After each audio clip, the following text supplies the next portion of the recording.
감사합니다. 포로인가 파송인가 라는 제목으로 설교하겠습니다. 우리는 지난달에 봐야 저번 주죠. 네, 저번 주 주일에 이철 문셋별 제희 제아 가정을 파송하는 예배를 은혜롭게 마쳤습니다. 이 은혜롭게 마치게 하신 하나님께 감사와 찬양과 영광을 올려드립니다. 이를 통해서 하나님께서 높은 듯 안성교회 주인 되시고 또한 우리 교회를 세밀하게 인도해 주신 살아계신 하나님이심을 고백할 수 있었습니다. 그 하나님을 고백하고 인정하며 선포합니다. 아멘.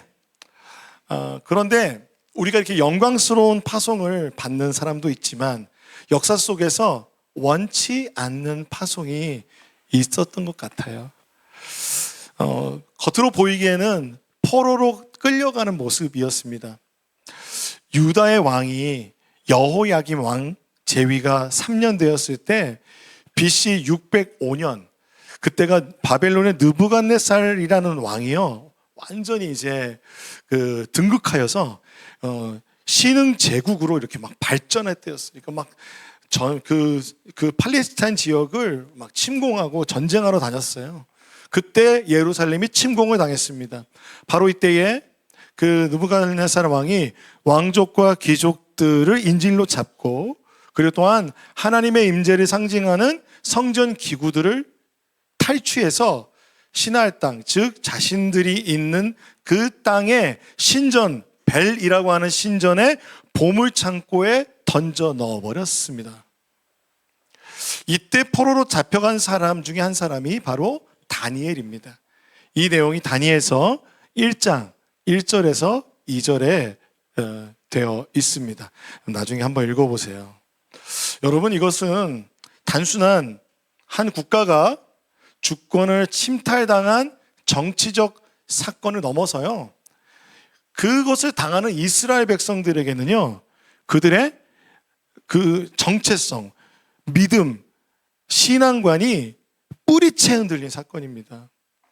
당시 이스라엘 백성들에게 있어서 예루살렘 성전 그리고 또 우리 여호야김 왕이라고 하는 다윗의 자손의 왕은 하나님이 절대로 무너지지 않겠다라고, 무너뜨리지 않겠다라는 약속을 믿으며 그들이 살았던 사람들이에요.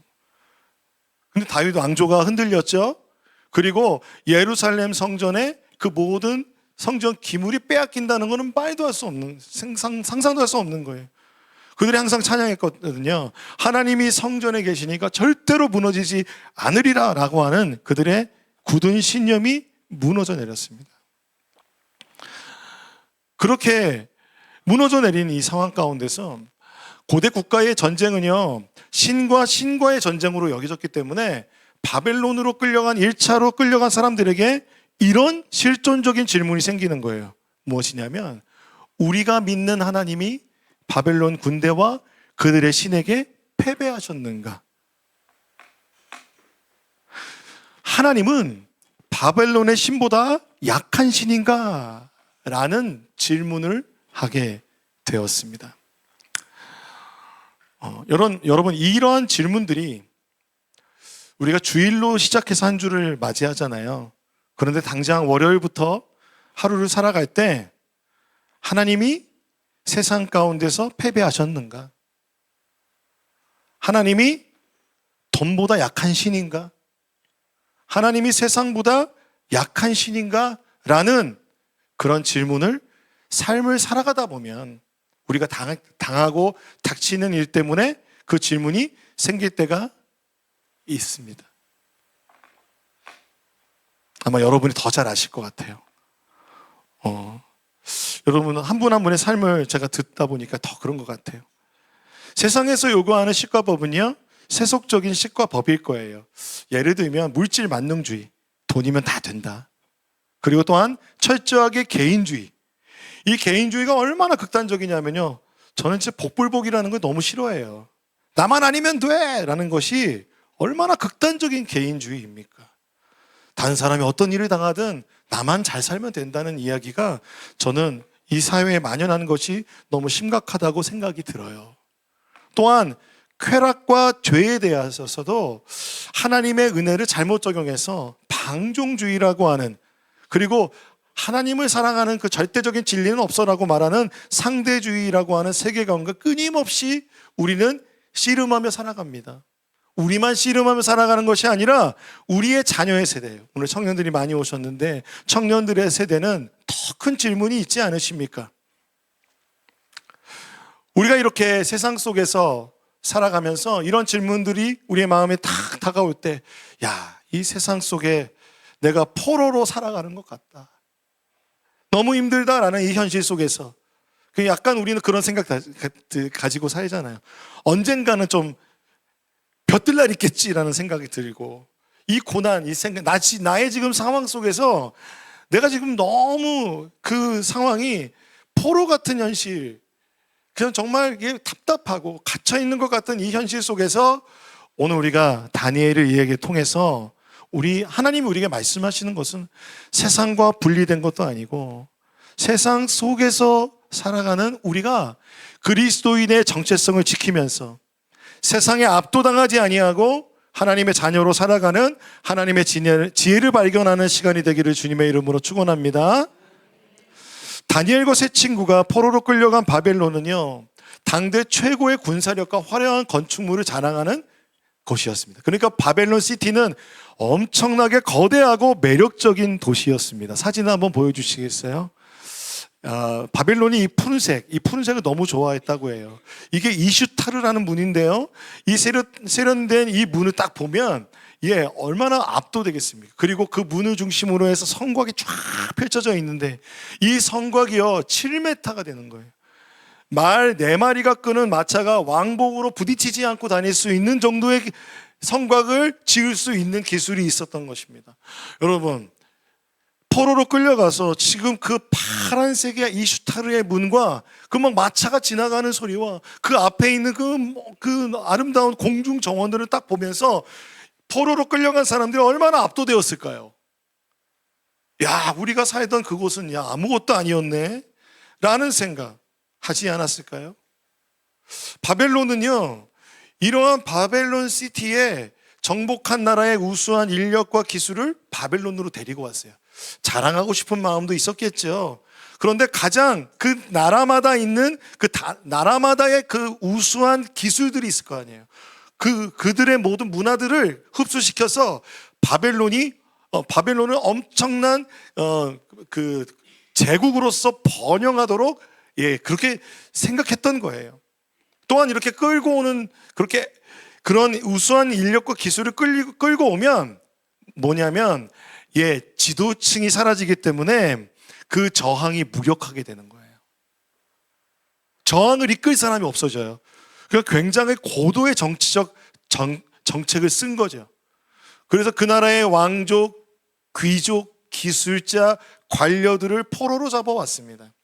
그렇게 포로로 잡아와서 4가지 정책으로 그들에게 펼쳤는데, 4가지 정책은 무엇이냐면 첫 번째는 분리, 두 번째는 교화, 세 번째는 동화, 그리고 마지막 목표가 혼동이에요. 처음에는 분리시키는 거예요. 바벨론 왕이 이스라엘 자손 중에서 왕과 귀족들 중에 흠이 없고 용모가 아름다우며 모든 지혜를 통찰하며 지식에 통달하며 학문에 익숙하여 왕궁에 설만한 소년들을 고향과 가족에서 분리시켰습니다. 이스라엘 백성들의 신앙이 뭐라고 그랬죠? 예루살렘에 대한 중요한 믿음이 있었고요. 그렇죠. 그 지역이 너무 중요해요. 하나님이 임재하시는 곳, 하나님이 내가 내 이름을 두겠다고 하는 것이 너무 중요한 이스라엘 백성들이 분리가 됐어요. 끌려왔어요. 게다가 이스라엘 백성들은 믿음이 어떻게 전수되죠? 너의 자녀에게 전수하라. 하나님과의 그 믿음은 자녀에서 자녀의 자녀에게 흘러가도록 하나님께서는 그 가정을 신앙의 중심으로 두셨습니다. 그런데 이 가정에서 분리되게 한다는 것은요, 그 자체가 신앙의 큰 위기를 겪게 되는 것입니다. 이게 첫 번째 분리라면, 그래서 포로로 데려온 그들에게 무엇을 교화시키는데요, 바벨론식의 철학과 언어와 역사와 문화를 지속적으로 주입을 하면 누구로 성장하게 되냐면 바벨론 사람이 되는 거예요. 여러분, 우리가 나라의 역사를 배우고, 그리고 애국가를 부르고, 나라에 대한 맹세를 외우고, 그런 모든 시간을 교육을 12년 받으면 우리는 대한민국 사람으로 만들어지는 거예요. 그것처럼 바벨론에 동화되도록 하여서 민족의 정체성을 흔들리게 만드는 겁니다. 여기서 더 나아가서요, 무엇을 더 하냐면 바벨론식 이름을 지어주기 시작합니다. 고대에서 여러분, 이름은요, 그 사람의 정체성을 나타내요. 그렇죠? 야곱이 이스라엘로 바뀌었죠. 야곱이 속이는 자였는데, 발꿈치를 잡는 자였는데, 이스라엘, 하나님과 싸워 겨루어 이긴 자로 바뀌었어요. 이게 엄청난 변화죠. 아브라함이 아브라함으로 바뀌었죠. 이름은 큰 의미가 있어요. 다니엘의 이름이 뭐였는지 아세요? 다니엘의 이름이, 한번 보여주세요. 따라해 봅시다. 하나님이 나의 재판관이시다. 친구들의 이름도 이래요. 주님이 은혜를 보이신다. 누가 하나님과 같은가? 주님이 도우신다. 이런 하나님의 선하심과 성품을 닮은 이름이었는데, 계명된 이름이 바벨론식 이름으로 벨드사살로 바뀌었어요. 누가? 다니엘이. 다니엘만 보여드리는 거예요. 다 보여드려봤자 기억도 안 나고. 이름 뜻이 뭐예요? 벨의 보물지킴이. 앞서 여러분 말씀드렸죠. 성전 기물이 어디 들어가 있어요? 벨의 신전의 보물창고에. 다니엘이 이 이름을 딱 받고 얼마나 기분이 안 좋았겠습니까? 그 친구들도 마찬가지예요. 달의 신 아쿠. 누가 아쿠와 같은가? 아벳느고라는 사람은 지혜의 신 나부의 종. 그러니까 바벨론 신들을 따라가는 이름으로 바꾸어서요, 다니엘과 그 친구들에게 하나님의 이름에서 나타나는 하나님을 향한 믿음, 그리고 그 마음, 그걸 다 지워버리게 해서 완전히 동화되어 바벨론 사람이 되도록 그들의 정체성을 흔드는 것이었습니다. 그러니까 분리, 교화, 동화, 그리고 나면 혼동이 되는 거예요.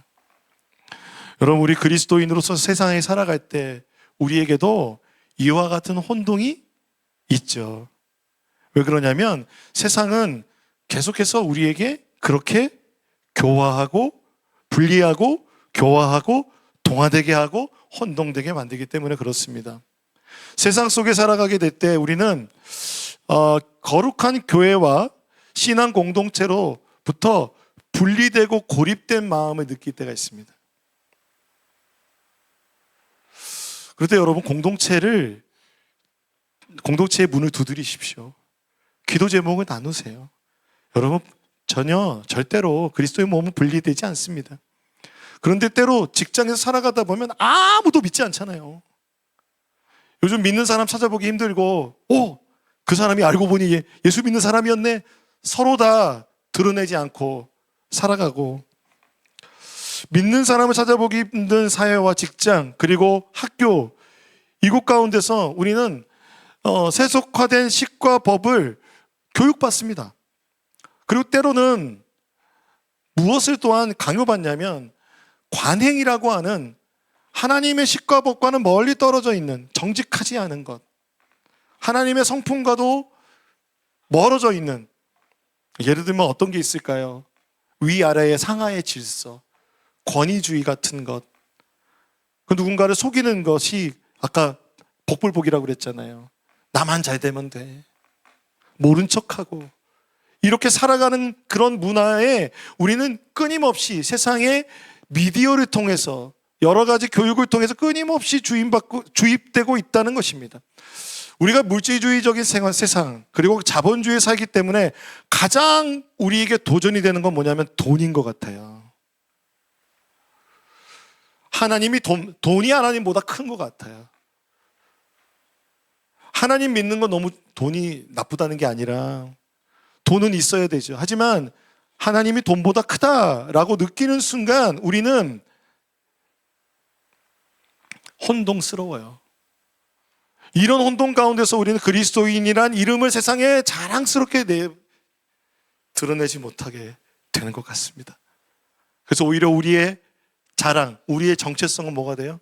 내가 가진 직책, 내가 가진 직업, 내가 가진 지위, 내가 가진 돈, 내가 소유한 재물, 이것이 우리의 정체성이 되도록 세상은, 사단은 우리를 끊임없이 속이고 도전하고 있다는 것입니다. 지난 6월 6일에 소망나무 공동체와 함께 저항이라는 뮤지컬을 보았습니다. 프랑스의 종교개혁 시대에 그리스도인들을 뭐라고 불렀냐면, 알아두시면 좋을 것 같아요. 위그노라고 합니다. 위그노.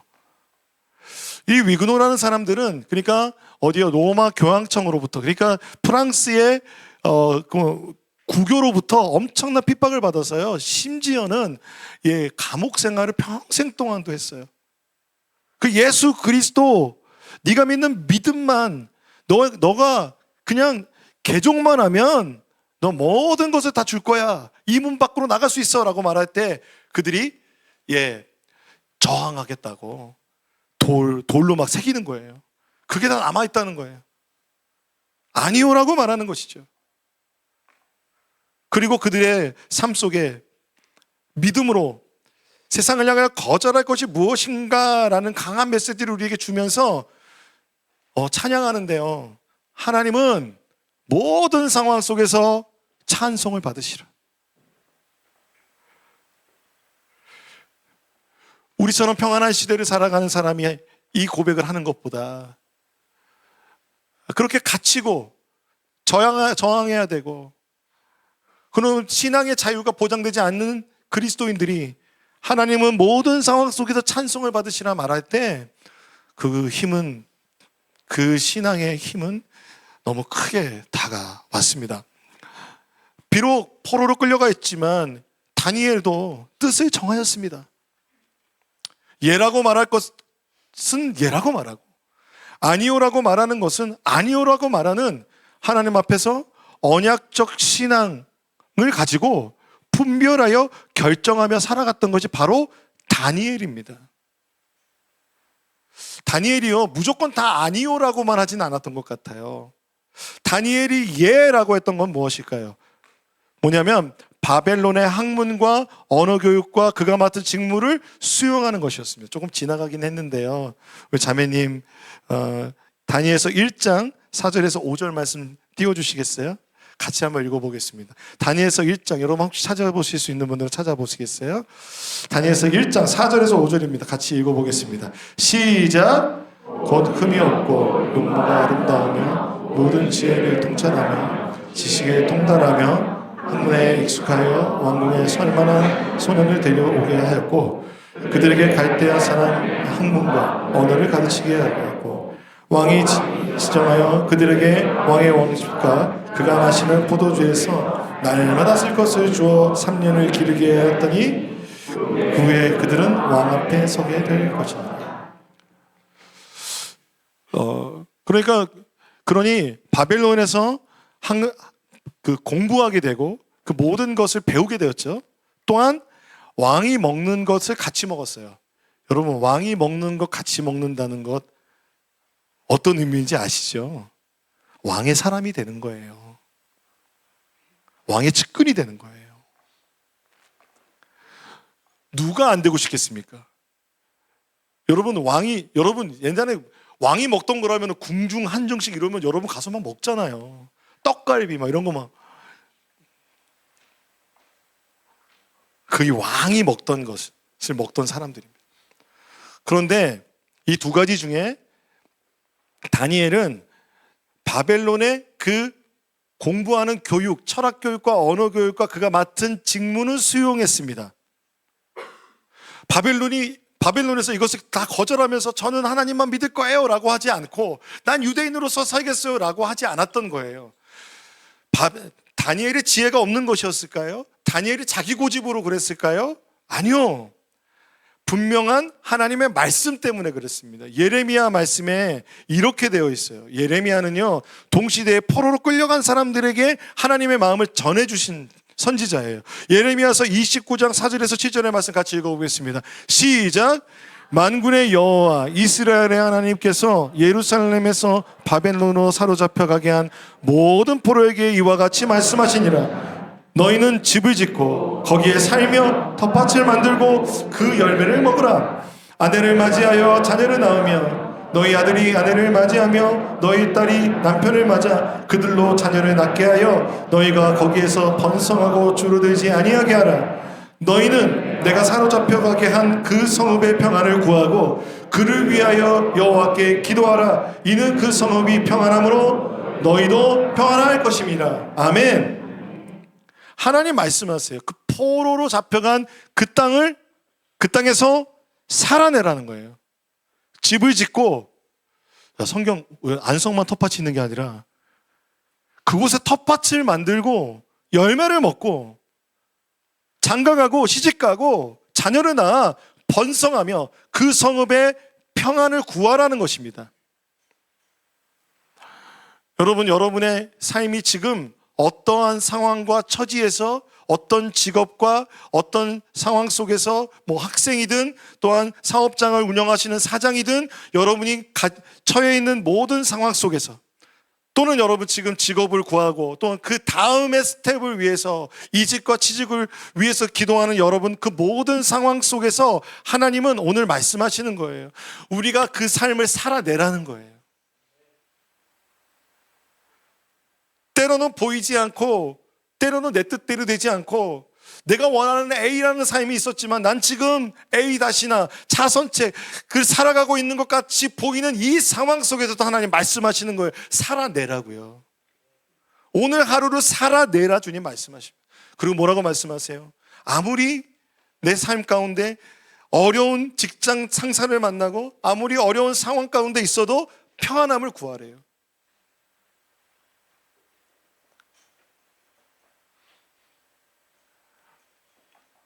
그렇다면 다니엘이 아니오라고 말한 건 뭘까요? 그러니까 여러분 오늘 하루를 내일부터 맞이하는 월요일부터 하루를 또 살아내는 여러분 되시길 소망합니다. 힘을 내십시오. 힘을 내세요.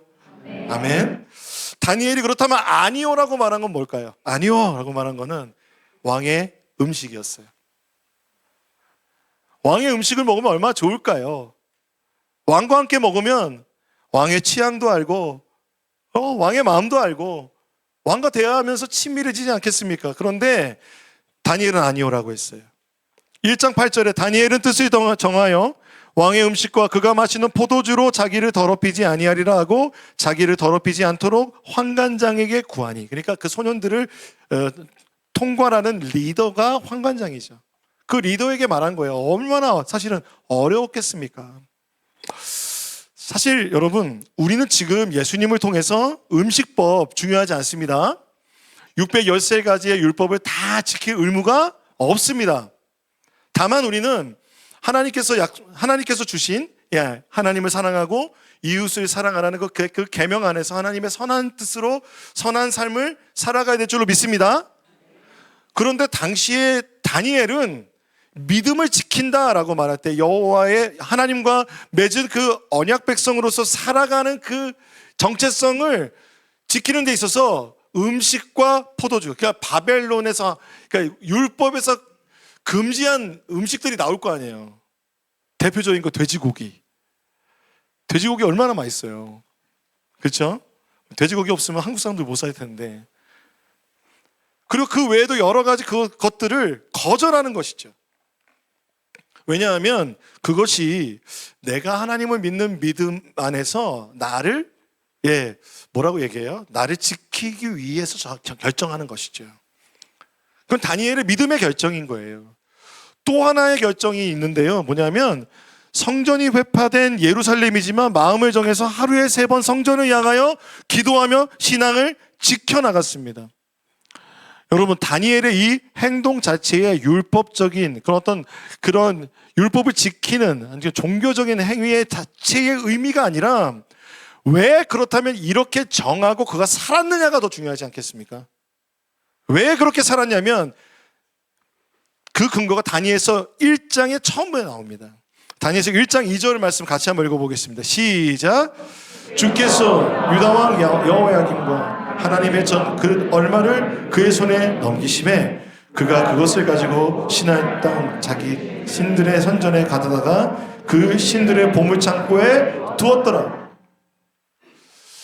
그러니까 표면적으로 보여지는 것은 느부갓네살 왕이 여호야김 그리고 그 땅에 그리고 하나님의 전 그릇을 가지고 그들의 신전에 갖다 놓고 보물창고에 두는 모습이지만 그것을 허락하신 분은 하나님이시라는 거예요. 주께서. 여러분, 때로는 하나님께서 성경에 보면 이해되지 않는 고난의 자리에 하나님의 사람을 두실 때가 있어요. 성경은 절대로 모든 것이 다 만사형통하는 그런 모든 꽃길만 걷는 것으로 나오지 않아요. 하나님은 때로 이해되지 않는 상황 가운데 믿음의 사람을 두실 때가 있다는 거예요. 다니엘은 그것에 대한 믿음이 있었어요.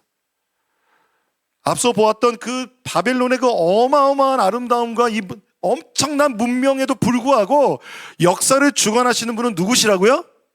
하나님이시라는 거예요. 하나님이 허락하지 않으면 이 일이 내 삶 가운데 일어날 수 없다라는 믿음이 있었다는 거예요. 그렇다면 그가 하나님의 그 선하심과 하나님의 성품을 얼마나 믿고 의지하며 따라갔겠습니까? 세상을 다스리는 진정한 왕은 바벨론 왕이 아니라 하나님이시라는 것입니다. 역사를 주관하시는 유일한 신은 하나님 한 분이라는 믿음이 그에게 있었던 것입니다. 다니엘이 그래서 뜻을 정할 때는요, 기준이 뭔지 아시겠어요? 하나님의 말씀이었습니다. 하나님이 살아내라고 하시면 살아내었습니다. 하나님께서 아니요라고 거절하라 말씀하시면 거절하였다는 것입니다. 그래서 이와 같은 믿음의 결단은 하나님께서 다니엘에게 하나님께서 직접 이것을 그의 삶 가운데 증명해 보이셨어요. 어떻게요? 오늘 1장 9절의 말씀을 같이 한번 여러분 읽어보시겠습니까? 1장 9절의 말씀 여러분 찾아서 한번 읽어보겠습니다. 시작. 하나님이 다니엘로 하여금 환관장에게 은혜와 긍휼을 얻게 하신지라. 아멘. 하나님이 여러분이 살아가고 있는 삶의 자리에 리더들과 함께하는 사람들의 마음을 얻게 하실 것입니다. 그 삶을 살아가게 하시는 분은 하나님이세요. 여러분의 노력과 우리의 어떠한 처세술이 아니라 하나님이 하나님께 뜻을 정하여 살아가는 그리스도인에게 하나님이 직접 그 리더의 마음에 은혜와 긍휼을 얻게 하시는 분이 하나님이신 줄로 믿습니다. 그래서 이제 하나님께서는요, 이러한 믿음으로 살아갈 때 다니엘과 새 친구가 3년이 이렇게 지나고 이제 평가를 받는데 이 모든 시간, 예라고 말한 것과 아니요라고 말한 이 모든 시간의 삶을 살아간 이후에 1장 17절에 이렇게 되어 있어요. 하나님이 내 소년에게 학문을 주시고 모든 서적을 깨닫게 하시고 그런 지혜를 주셨으며 또한 다니엘은 모든 환상과 꿈을 깨달아 알더라 라고 말하고 있습니다. 두 가지가 함께 있는 거예요. 세상을 살아가면서 세상 속에서 지혜를 가지고 살아가고 세상 속에서 내가 어떻게 살아야 되는지 그 지혜, 지식을 하나님이 주셨다는 것입니다. 그러므로 여러분, 세상 가운데서 탁월함을 주시는 분은 하나님이신 줄로 믿습니다. 여러분 자녀들에게 탁월함을 주시고 지혜를 주시는 분은 하나님이신 줄로 믿습니다. 또한 다니엘이요, 모든 환상과 꿈을 깨달아 알더라라는 것은요, 이렇게 표현된 건 뭐냐면 다니엘이 하나님과의 그 영적인 세계, 하나님과의 그 믿음이 열려 있다는 거예요. 세상에서 잘 나가는데 하나님의 하늘의 문이 닫힌 사람이 되지 아니하고 세상 가운데 살아갈 뿐 아니라 하늘의 문이 열려있는 여러분의 삶이 되기를 소망합니다. 여기 여러분이 이 말씀이 얼마나 중요한지 몰라요. 이 열려있는 모든 환상과 꿈을 깨달아 알더라가 다니엘서 전체를 흘러가는 거예요. 여러분이 다니엘서가요, 예수님이 오시기 직전에 그 중간사의 역사를 다 예언하고 있습니다. 하나님께서 준비된 사람에게 그렇게 하셨다는 것입니다. 그러므로 여러분 생각해 보세요. 포로입니까? 파송입니까?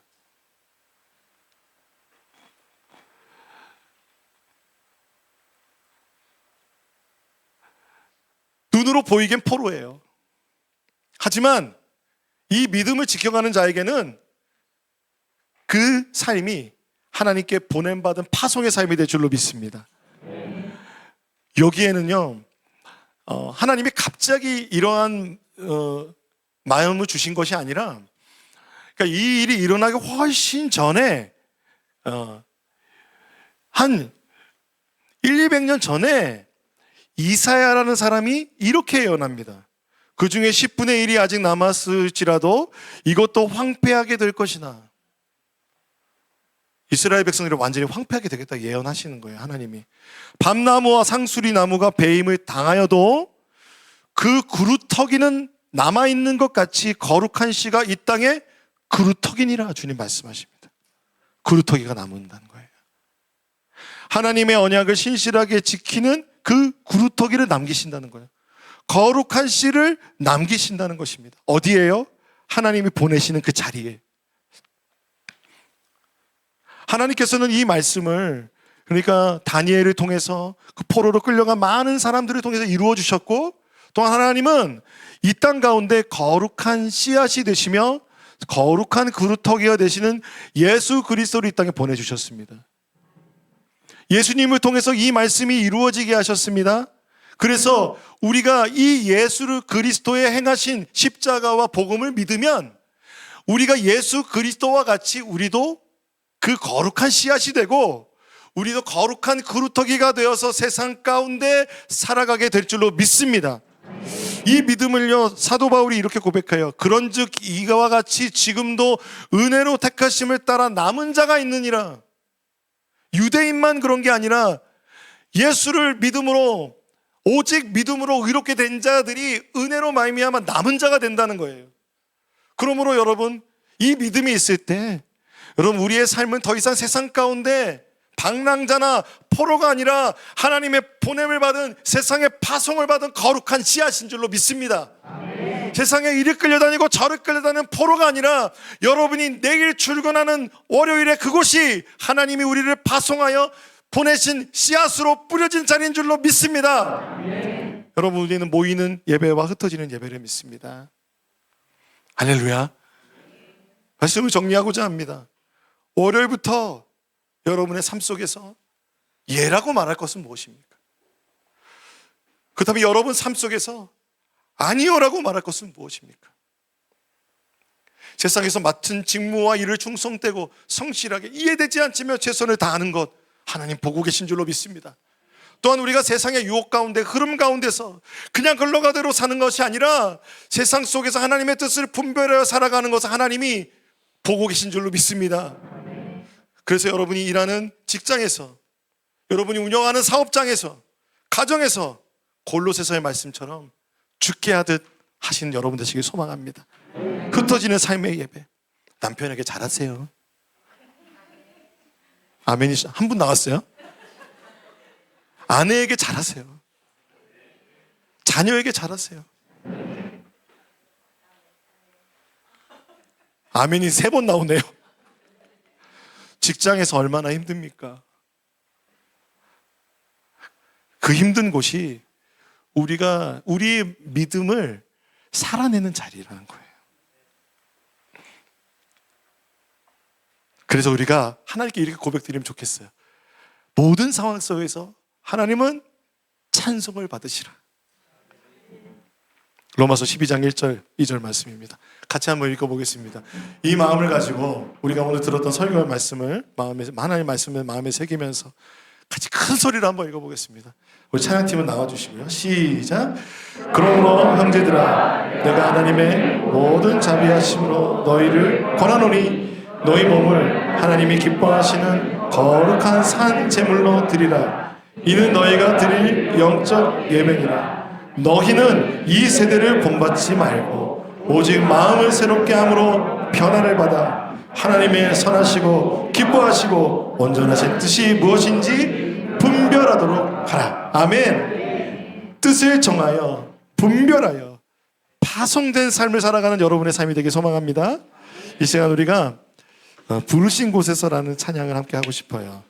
저는 이 찬양을 볼 때 따스한 성령님이라는 가사가 너무 좋아요.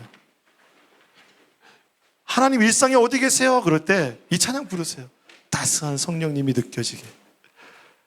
그 하나님이 나에게 내 마음에 느껴지게 하여 주옵소서.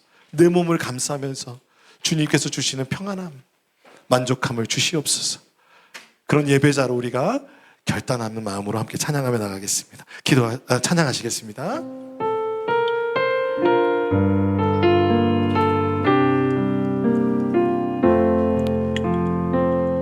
따스한 성령님, 따스한 성령님, 마음으로 보내, 마음으로 보내, 내 몸을 감싸며 주어지는 평안함, 만족함을 느끼네. 우리 한 번 더 고백할까요? 따스한 성령님, 따스한 성령님, 마음으로 보내, 마음으로 보내, 내 몸을 감싸며 주어지는 평안함, 만족함을 느끼네.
시간 함께 기도하기 원합니다.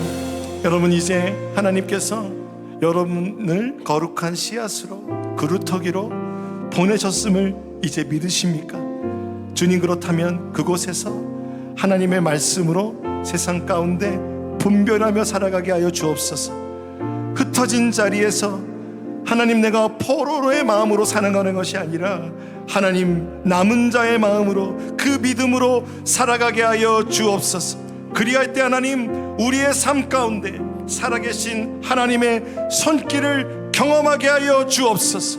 하나님께서 우리와 함께 하시는 그 은혜를 성령 안에서 경험하게 하여 주시옵소서라고 우리가 주여 한번 부르고 기도하며 나갑니다. 주여.